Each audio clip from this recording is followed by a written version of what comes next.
कल्पनाच किचनमध्ये आपणा सर्वांचं स्वागत आहे। आज आपण इंद्रायणी तांदळापासून आणि मुगाच्या डाळीपासून खिचडी कशी तयार होते ते बघणार आहोत। वाटी मुगाची डाळ घेतलेली आहे, 1 वाटी तांदूळ घेतलेला आहे, जिरे घेतलेलं आहे, हळद घेतलेलं आहे, थोडंसं खोबरं खिसून घेतलेलं आहे, 2 मिरच्यांच्या छोटे छोटे तुकडे करून घेतलेले आहेत, 4 लसणाच्या पाकळ्या छोट्या छोट्या बारीक पिसून घेतलेल्या आहेत आणि 1 कढीपत्ता घेतलेला आहे, 2-4 पानं। फोडणीची तयारी करूया। डाळ आणि तांदूळ हे एकत्र करून स्वच्छ 2 पाण्याने धुवून घेणार आहोत। कुकरमध्ये पोहे खायच्या चमचाने साधारण मी आपलं चांगलं प्युअर तूप घेतलेलं आहे, घरचं बनवलेलं। तूप कडकडीत झालेलं आहे। 1 चमचा जिरं टाकते आहे,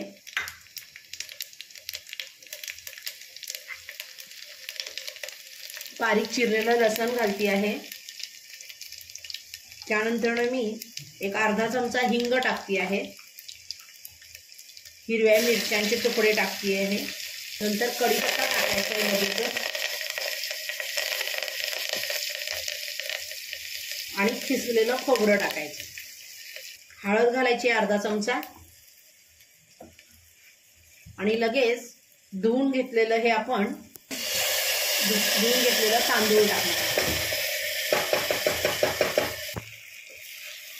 तुपामध्ये 2-3 वेळा आपण ही खिचडी छानशी परतवून घ्यायची आहे आणि याच्यामध्ये गरम पाणी, उकळतं गरम पाणी, जेवढं तांदूळ घेतलेलं आहे तेवढंच तुम्ही याच्यामध्ये ॲड करायचं आहे।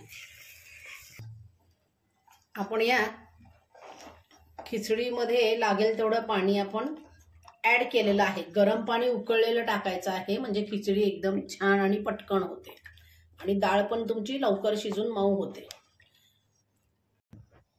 आता याच्यामध्ये चवीपुरते मीठ ॲड करायचं आहे। मी 1 चमचा केली आहे, तुम्ही तुमचं किती वाटी भात घेतलेला आहे म्हणजे तांदूळ आणि मूग डाळ त्याप्रमाणे तुम्ही मीठ ॲड करू शकता।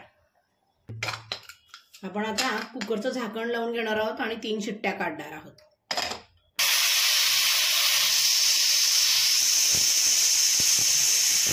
चला तर मग आपली अशा पद्धतीनं खिचडी ही तयार झालेली आहे आणि कुकर पण बऱ्यापैकी थंड झाला आहे। आपण उघडून बघूया। आपण खिचडी सर्व करूया। वाव, मस्त अगदी खमंग अशी आपली खिचडी तयार झालेली आहे, खूपच छान। तुम्ही बघू शकता खमंग असा वास येतोय आणि आपली खिचडी अशा पद्धतीने तयार झालेली आहे। मुगाची आणि इंद्रायणी तांदळाची खिचडी। सजावटीसाठी तुम्ही याच्यावर कोथिंबीर वगैरे घालू शकता।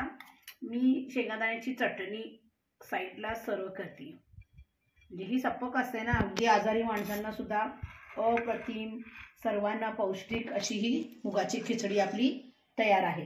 तुम्हाला जर माझी ही खिचडीची रेसिपी आवडली असेल तर तुम्ही नक्कीच माझ्या चॅनलला लाईक करा, सबस्क्राईब करा, बेल आयकॉन दाबा, कमेंट्स दाबा। Thank you.